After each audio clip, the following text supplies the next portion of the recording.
Good morning everybody, and welcome back to This Week in Magic Online Finance. Thank you for joining me here yet again, and as always, let's get started with the news. And this week I wanted to start by taking another quick look back in at Theros Beyond Death. This set has settled in quite nicely. The overall value bottomed out at 126 tickets back on the 26th of January, and it has since risen back up to a solid but unspectacular 142 tickets. For reference, Throne of Eldraine is 145 tickets for a set right now, while War of the Spark is tipping the scales at 204. Core Set 2020, well, that one is a whopping 239 tickets per complete set. Now, this comparison makes it seem like Theros Beyond Death is definitely going to grow in price. And yeah, it definitely has some room to grow, but that is going to require a few more cards from the set actually seeing play in Modern and Pioneer. The floor, well, that can still get lower. A set of Ravnica Allegiance is worth just 75 tickets right now, while Guilds of Ravnica is all the way down at just 45 tickets for an entire complete set. And this is where the economics of set redemption come into play.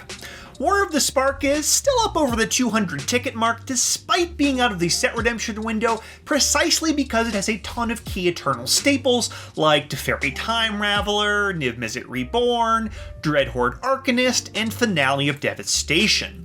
Meanwhile, Guilds of Ravnica doesn't have that many good Eternal cards, so it's worth less than a quarter as much. But Guilds of Ravnica never dipped too far below the 100 ticket mark while it was legal for set redemption, which is what the floor is for all of these sets when they are during the redemption window.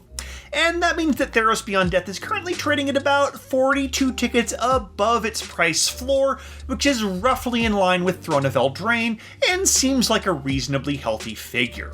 We might see some other big gainers over the next few weeks, but it will likely come with some movement in the other direction as well. Going card by card, it looks like Uro Titan of Nature's Wrath is hanging on as the marquee mythic in Theros Beyond Death. The Titan gained another 15 tickets this week, surging from 33 all the way up to 48. This week's other big gainer was Thassa's Oracle, a card we're going to talk about in greater depth a couple of minutes from now. Ox of Agonis and Thassa's Intervention were the week's smaller winners, each gaining about a ticket in value. On the flip side, Heliod Suncrowned, Thassa Deep Dwelling, and Underworld Breach all lost value this week. Heliod dropped about 7 tickets, while Thassa and Breach each lost about 2. I'm still pretty high on Underworld Breach over the long term. I think it's one of the better Eternal cards in the set, and I'm shocked that it's under 2 tickets on MTGO. It does appear to still be slowly trending downward, but I think I'm gonna pick up a set or two anyway. I just can't imagine it won't randomly spike to 10 or 12 at some point later this year. Let's move on now to Gaining Ground, where in Pioneer, gang, we have to talk about Dimir Inverter. In case you haven't been paying attention recently, Dimir Inverter is a brand new combo deck that's built around the interaction between Thassa's Oracle and Inverter of Truth. You use the Inverter to empty out your library, and bam! Thassa's Oracle lets you win the game. It should come as no shock that the key cards in Dimir Inverter were among the biggest gainers of the week. Inverter of Truth itself was up 10 tickets from utter bulk to, well, 10 tickets.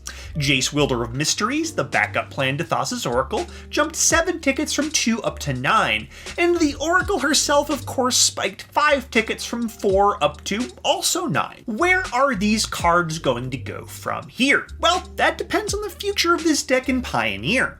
Dimir Inverter is already the second or third most popular deck in the entire format, and those numbers will only continue to rise if nobody finds a good way to counter the Inverter plan. In fact, it's quite possible that all of these cards will continue to gain value for the next several weeks. My worry, of course, is a banning. Pioneer is still a relatively new format, and this combo is already proving to be every bit as powerful as some of the combo decks that have already gotten the axe in Pioneer. Now, I'm not saying that a banning is definitely coming, we don't have enough results to know that yet, but I'm starting to get wary. WotC keeps a close eye on combo pieces, and these are some pretty good ones. That said, if you are going to bet on the continued success of Dimir Inverter, you should be picking up both Dig Through Time and Thoughtseize right now.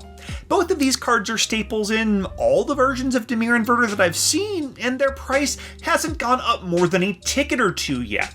It makes sense that the spectators will be targeting the low-hanging fruit first, but come on, if people are really flocking to this deck, then Dig and especially Thoughtseize are going to be gaining value. Let's move on to our modern gainers now, where, to be honest, the market is still pretty flat. I really thought that the Opal and Oko bannings would revitalize the metagame and start prices toward their yearly spring surge.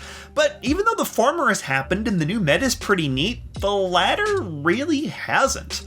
Our biggest winners this week were Seasoned Pyromancer and Urza Lord High Artificer, both of which only gained about 2 tickets of value this week. At this point, it's starting to look like the issues with Modern are more systemic than I may have given them credit for earlier on.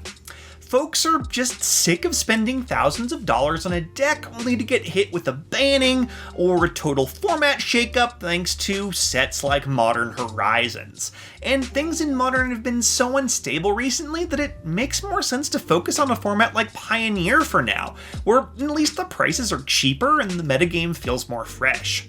Now, I still feel like a Modern resurgence at some point this year is inevitable, but I'm getting a little antsy about when it's going to actually start happening. I would have thought it would have happened by now, but at this point we may have to wait for later in the spring or summer. Let's move on now to our biggest losers, where in Pioneer, it was actually Mana Confluence, one of last week's biggest gainers, and a card that I really believed in. I did warn you in last week's video that it appeared to have peaked and begun dropping, but I also said that its metrics looked very good thanks to the key role it plays in Niv to Light decks in Pioneer. Now, Niv to Light decks are still great, they're still doing really well, and Mana Confluence is still a big part of that deck. But that fact just didn't stop the card from dropping 8 full tickets this week, from 30 all the way down to 22. Now, Mana Confluence is still dropping, but its paper price is trending slowly upward, and it's seeing play in the breached Lotus Storm decks in Pioneer, as well as Niv to Light. The card definitely has a bright future, and it's worth buying once the card bottoms out.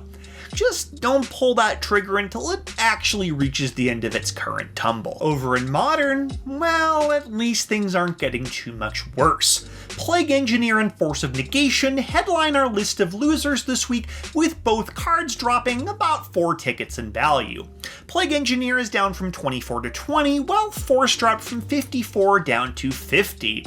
And hey, I guess at least their values are nice and round now? Well, in all seriousness, Force of Negation still seems pretty stable at around that 50 ticket mark, and this price movement is more statistical noise than anything for that particular card. As for Plague Engineer, the card has been on Mr. Jun's wild ride for several months now, constantly seesawing back and forth between 10 and 30 and back to 10 and up to 30 and back down again. It looks like it's on its way back down toward 10 again this time, at which point it'll probably, spike again at some point. At least that's been a pretty good bet for the past 6 or 8 months of Plague Engineer. Let's move on now to our sneak of the week, and this week's sneak is Blood Moon, a card that's been spiking for a couple of weeks now and has gone entirely under my radar. Blood Moon bottomed out at about 2 tickets back in the start of January, and now it's up to 7 and continuing to rise. The reason for this spike, of course, is Mono Red Blitz, which is currently the most popular deck in the brand new Modern metagame. Mono Red Blitz uses 3 Blood Moons in the sideboard, alongside a few other moderately expensive cards in the main deck, things like Fiery Islet and Soul Scar Mage. The fact that these cards are doing well despite Modern being in its slump bodes well for their short-term price future.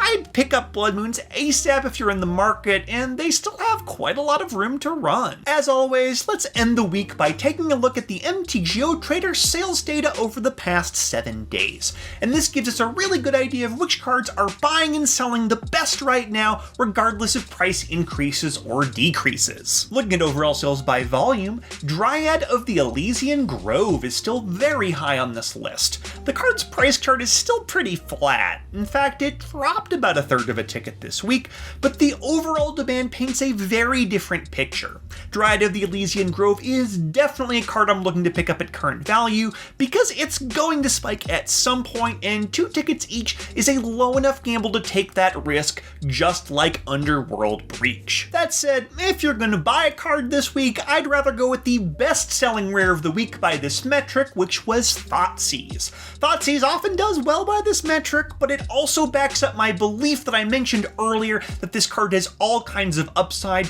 due to Dimir Inverter. And the fact that this card is actually a 4-of in both Mono Black Aggro and Dimir Inverter, which are currently the number 1 and 2 most popular decks in Pioneer, well, that might make Thoughtseize the most important rare in the entire format right now. So ignore this one at your own risk and definitely pick it up if you don't have a personal playset. In terms of overall sales by price, it's Teferi on top yet again this week, followed by, you guessed it, Thoughtseize. We've talked a lot about Thoughtseize already today, and I don't have much else to say about Teferi, which is pretty stable just under the 70 ticket mark. So honestly, the most interesting thing about this list to me was the 6th best-selling card by price, and that was Black Lotus. Now, not the version of Black Lotus you can get for 5 or 6 tickets, but the expensive promo version. To be quite honest, I have no idea why this card is selling so well right now. It's never been on this list before, but it hasn't gone up in price. But it is worth monitoring going forward, because if somebody is trying to buy out these Black Lotus promos to spike the price, well, we all need to know about it. So I will look into this more. I will get back to you as soon as I can if I find an answer. And that's all I've got for you this week. Thank you so much for joining me. I will see you again next Monday morning for another episode of This Week in Magic Online Finance.